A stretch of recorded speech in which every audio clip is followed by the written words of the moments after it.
आज हम चैप्टर 5 समांतर श्रेणी एक्सरसाइज 5.2 क्वेश्चन नंबर 13 को सॉल्व करेंगे। क्वेश्चन नंबर 13 में हमें दिया हुआ है कि 3 अंकों वाली कितनी संख्याएं 7 से विभाज्य हैं। तो ये हमारा क्वेश्चन है। तो जब इसको सॉल्व किया जाएगा तो आप इसको देखेंगे कि जो 3 अंकों वाली संख्याएं होती हैं वो 100 से शुरू हो जाती हैं। 100, 101, 102, 103 शुरू हो जाती है और अंत में ये 999 तक चलती हैं, क्योंकि 100 से कम 2 अंकों वाली संख्याएं होती हैं और 100 या 100 से ऊपर जब आप जाते हैं तो 3 अंकों वाली संख्याएं शुरू हो जाती हैं जो कि 999 तक चलती हैं। तो यहाँ पर 3 अंकों वाली संख्याओं की एक एपी बनेगी। हम उस एपी को समझते हैं कि यहाँ पर आप इसको ऐसे हल करेंगे। 3 अंकों वाली संख्याओं की जो एपी बनेगी इस पे आप ध्यान दीजिए, क्योंकि अगर आप एपी बना ले जाएंगे तो क्वेश्चन आसानी से सॉल्व हो जाएगा। तो अब ये 100 के बाद शुरू होती है, तो वो प्रथम संख्या कौन सी है जो कि 7 से कट जाए। तो आप थोड़ा 101, 102, 103, 104 को 7 से भाग करके देखिए तो आप पाएंगे कि जो पहली संख्या है वो 105 है, प्रथम संख्या जो 7 से कट जाएगी। उसके बाद आप इसमें 7 जोड़ दीजिए तो 112 दूसरी संख्या है जो 7 से विभाजित हो जाएगी। फिर आप इसमें 7 जोड़िए तो 119 आएगी तीसरी संख्या जो 7 से भाग हो जाएगा।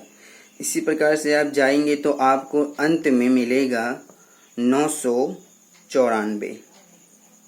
994 आपको अंतिम संख्या मिलेगी जो कि 7 से पूरा विभाजित हो जाएगा। तो ये हमारी 3 अंकों वाली संख्याओं की एक एपी बनके तैयार हो गई है। अब आप इसके अंदर पदों की संख्या ज्ञात कर लीजिए कि इसके अंदर कितने पद हैं। जितने पद होंगे वो सभी 7 से विभाजित हो जाएंगे। तो यहाँ पर अगर आप ध्यान से देखें तो प्रथम पद ए आपको 105 मिलेगा। जब डी निकालेंगे आप तो A2 माइनस A1 करेंगे तो A2 दूसरा पद 112 है, प्रथम पद 105 है। तो अगर हम 112 में से 105 घटा देते हैं तो 7 5 12 यानी कि 7 आ जाएगा। तो अब हमारे पास अंतिम पद भी 994 है। तो जो हमारा nवां पद का सूत्र होता है वो इस प्रकार से लिखा जाएगा, L बराबर A plus n minus 1D। हम कुल मिला के इस समांतर श्रेणी के अंदर कितने पद हैं, पदों की संख्या ज्ञात कर रहे हैं। जितने इसके अंदर पद होंगे वो सभी संख्याएं 7 से विभाजित हो जाएंगी। तो L यहाँ पर 994 क्योंकि अंतिम पद है ये। A प्रथम पद 105 है, n हमें निकालना है और d निकाल चुके हैं 7 है। तो अब यहाँ पर 994 105 माइनस में जाएगा और यहाँ बचेगा n माइनस 1 और ये गुणा में 7 रहेगा। अब 994 में से 105 घटा लेते हैं तो 14 में से 5 घटा देंगे 9 और यहाँ बचेगा हमारा 8 और यहाँ 9 में से घटा देंगे 889 आएगा। तो अब ये 889 के बटे में ये जो 7 है वो चला जाएगा और बराबर आएगा n माइनस 1। अब अगर इसको भाग कर दें तो हमारा 889 को 7 से भाग करना है तो 7 एकम 7 घटा देते हैं, एक आ गया 7 दूनी 14 और इस तरह से ये हमें 4 देगा और ये 7 7 49। तो ये हमारा आ गया। जब इसको आप भाग कर देंगे तो 127 मिलेगा और 1 इधर आ जाएगा प्लस में बराबर n। तो ये आ गया 128। यानी कि इस समांतर श्रेणी के अंदर 128 पद हैं जो कि 7 से विभाजित हो जाएंगी और ये 3 अंकों वाली संख्याएं हैं। तो अतः आप लिख सकते हैं कि 3 अंकों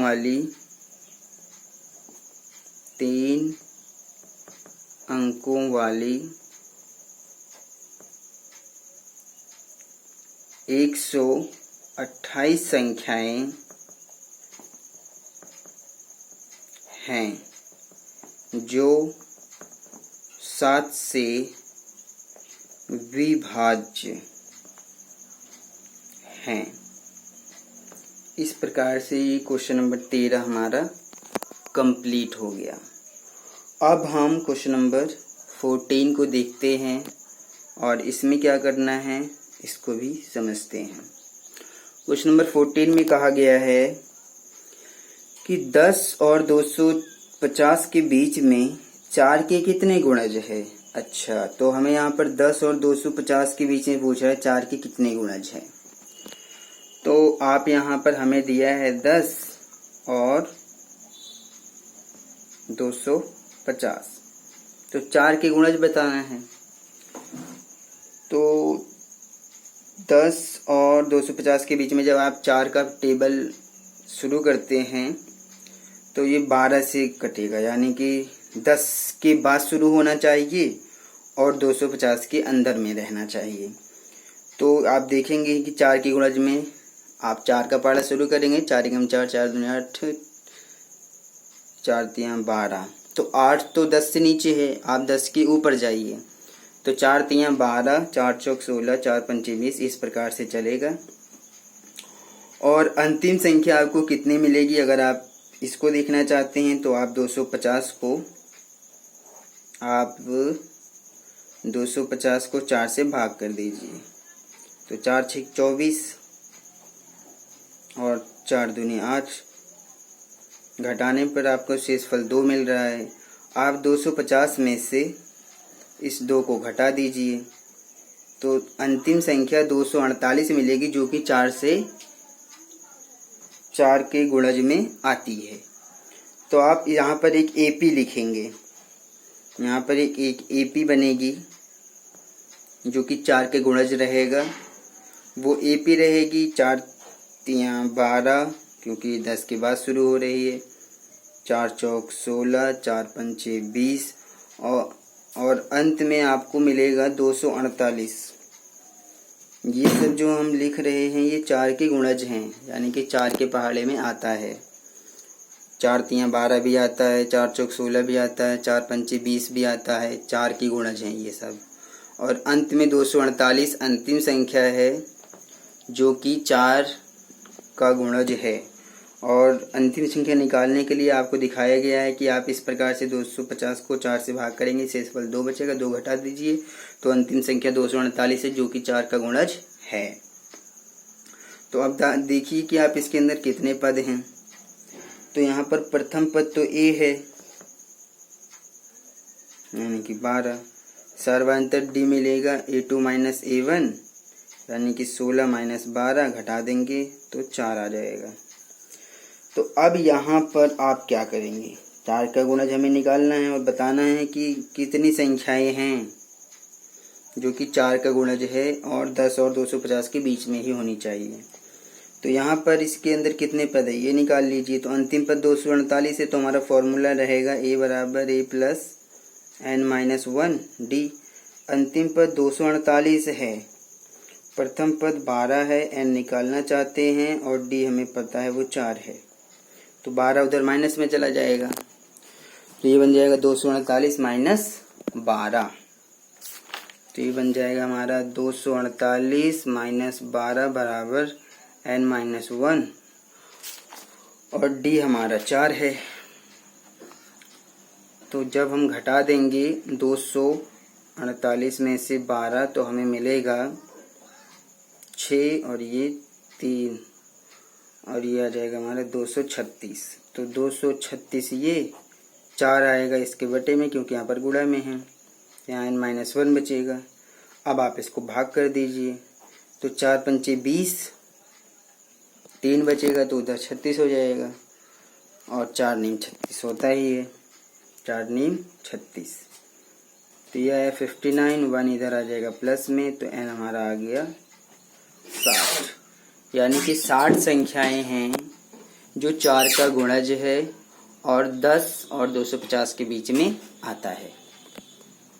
तो अब आप यहाँ पर बताइए, अतः इसमें पूछा है 4 के कितने गुणज हैं, तो 4 के 60 गुणज हैं। बस सिर्फ आपको इतना इसके अंदर करना था क्वेश्चन नंबर 14 में। अब हम क्वेश्चन नंबर 15 के ऊपर बात करते हैं। देखते हैं क्वेश्चन नंबर 15 में क्या दिया हुआ है। क्वेश्चन नंबर 15 में कहा गया है कि n के किस मान के लिए दोनों समांतर श्रेणियों के nवें पद बराबर होंगे। तो यहाँ पर हमें n का मान ज्ञात करना है और दो समांतर श्रेणी दी गई है। तो हमारे पास दो समांतर श्रेणी है, तो जब आप इसको हल करेंगे तो आप पहली एपी को लिखेंगे कि पहली एपी आपको कितना दिया है। पहली एपी दिया है 63, 65 और 67। ये हमारी पहली एपी है। इसके अंदर हमारा प्रथम पद कितना है, ये हमारा है 63।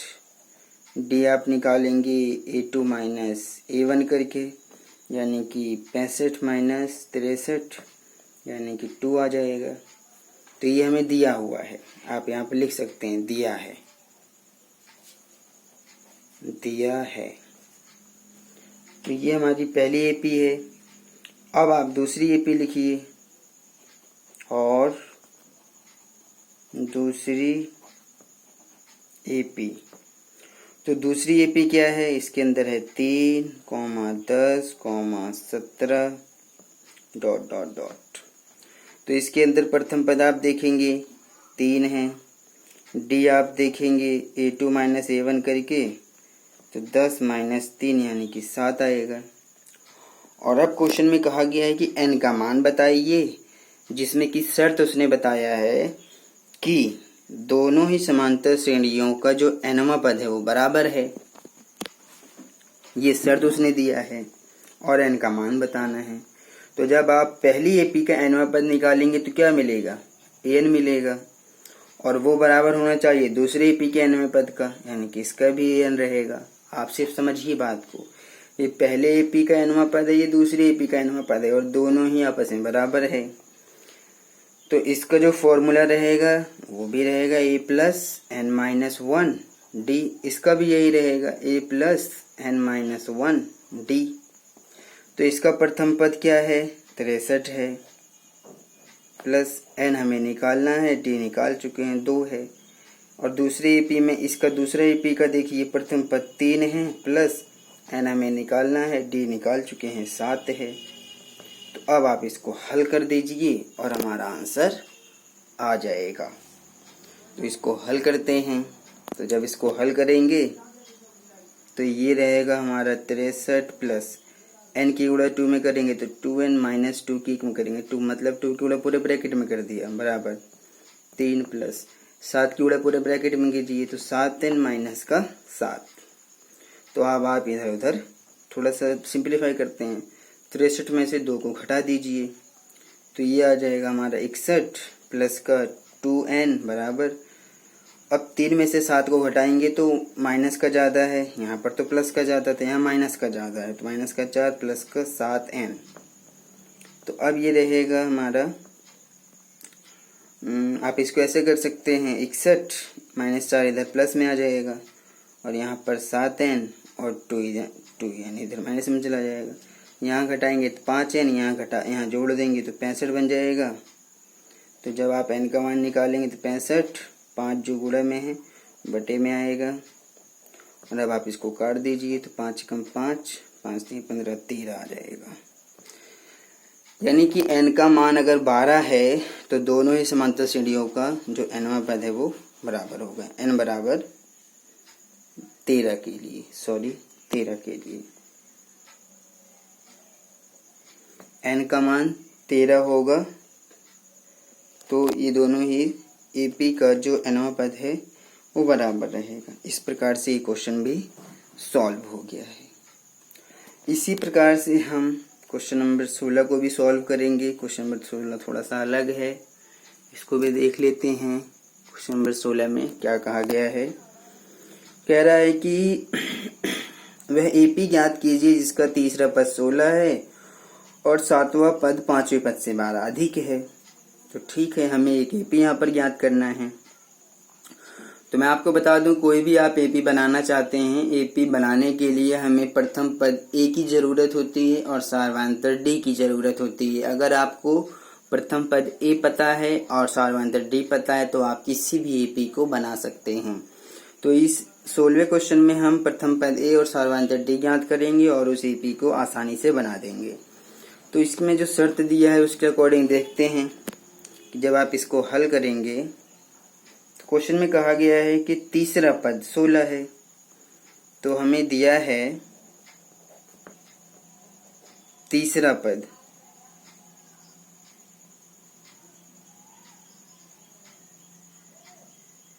या फिर मैं तीनवा पद लिख देता हूँ, इससे कोई फर्क नहीं पड़ता है। तीसरा या तीनवा पद एक ही बात है। तीनवा पद कितना है, वो 16 है। तो तीसरा या तीनवा पद एक ही बात है, आप ऐसे भी लिख सकते हैं। आप यहाँ ये भी लिख सकते थे तीसरा पद बराबर 16। तो तीसरा पद अगर आप व्यापक रूप से देखेंगे तो आपको मिलेगा a + 2d बराबर 16 मिल जाएगा। तो ये आपका पहला समीकरण बन चुका है। ये तीसरा पद या तीनवा पद एक ही बात है।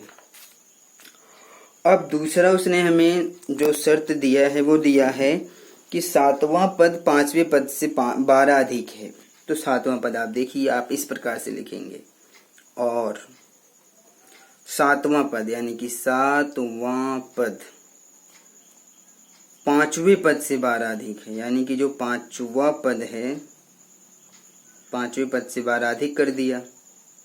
तो सातवां पद व्यापक रूप से क्या मिलता है, a + 6d मिलेगा और पांचवा पद मिलेगा a + 4d + 12। तो a + 6d ये पूरा उठा के उधर माइनस में जाएगा, तो a + 4d लेकिन ये गया है पूरा ब्रैकेट माइनस में, बराबर 12 आएगा। तो जब आप इसको हल कर देंगे तो minus plus minus a minus plus minus का 4d बराबर 12। तो plus a minus a cut जाएगा, 6d और 4d ये भी घट जाएगा, तो ये 2d आ जाएगा बराबर 12 और d बराबर आएगा 12/2 यानी 2 में चला गया, काट देंगे 6। तो d हमारा 6 आ गया। अब आप d बराबर 6 समीकरण 1 में रख के a का मान निकाल सकते हैं। समीकरण 1 में रखने पर तो समीकरण 1 ये रहा, a + 2d बराबर 16। तो अगर a + 2d बराबर 16 है तो a का मान कितना निकलेगा, 2 × d का मान 6। d का मान हमें यहाँ पर 6 लिखना था, तो इसको मैं काट के 2 × ये पूरा खराब हो गया ये, तो a + 2 × d का मान यहाँ पर 6 निकला है बराबर 16। तो a + 2 × 6 12 बराबर 16। तो जब आप a निकालेंगे तो ये 16 माइनस में चला जाएगा 12, तो ये आ जाएगा हमारा 12 × 4 = 16। तो अब हमारे पास प्रथम पद a 4 है और सार्वधातुक d 6 है। तो अब आप AP बनाइए। तो जब आप AP बनाएंगे तो AP अतः AP बराबर बनता है a + d a + 2d, इस प्रकार से डॉट डॉट डॉट से ये चलता है। तो a कितना है, 4 है, फिर 4 + d कितना है, 6 है, फिर कॉमा a कितना है, 4 है, 2 × d कितना है, 6 है। तो ये आएगा 4, 6 और 4 10, और ये आ जाएगा हमारा 2 × 6 12, 12 × 4 = 16। तो ये हमारी AP रहेगी। तो ये हमने सिर्फ व्यापक रूप में रख दिया है, a + d + 2d। इसके अंदर सिर्फ a और d का मान रखा है। तो पहला पद 4 है, दूसरा पद 10 है, तीसरा पद 16 है। आप जितना पद चाहे ज्ञात कर सकते हैं, लेकिन लिखने के लिए किसी AP का हमें 3 पद लिखना होता है। तो इस प्रकार से हमारा AP ये बन गया है, कि वही AP है जो हमें क्वेश्चन में ज्ञात करना था। अब हम यहाँ पर ये क्वेश्चन भी सॉल्व हो गया है, बहुत ही इजी था ये क्वेश्चन। आप यहाँ पर क्वेश्चन नंबर अगर 17 देखें तो 17 में कहा गया है कि AP है, अंतिम पद 253 में अंतिम पद से 20वां पद ज्ञात कीजिए। ये क्वेश्चन थोड़ा सा अलग टाइप का है। चलिए मैं इसको भी सॉल्व कर देता हूँ फिर भी। क्वेश्चन नंबर 17, हमारे पास एक AP है।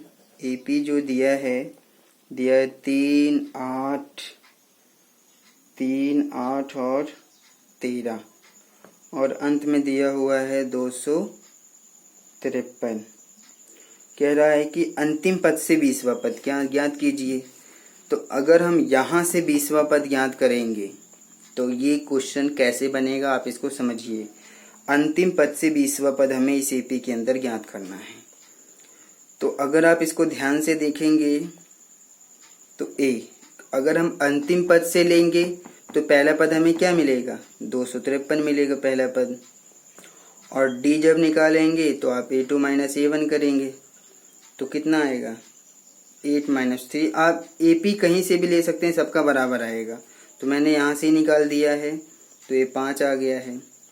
तो मैंने अंतिम पद को पहला पद माना है क्योंकि अंतिम पद से अगर हम 20वां पद निकालेंगे तो उस कंडीशन में क्या होगा कि जो पहला पद होगा वही अंतिम पद रहेगा। अंतिम पद ही पहला पद है। तो जब हम 20वां पद ज्ञात करेंगे तो nवां पद का फॉर्मूला लगाइए।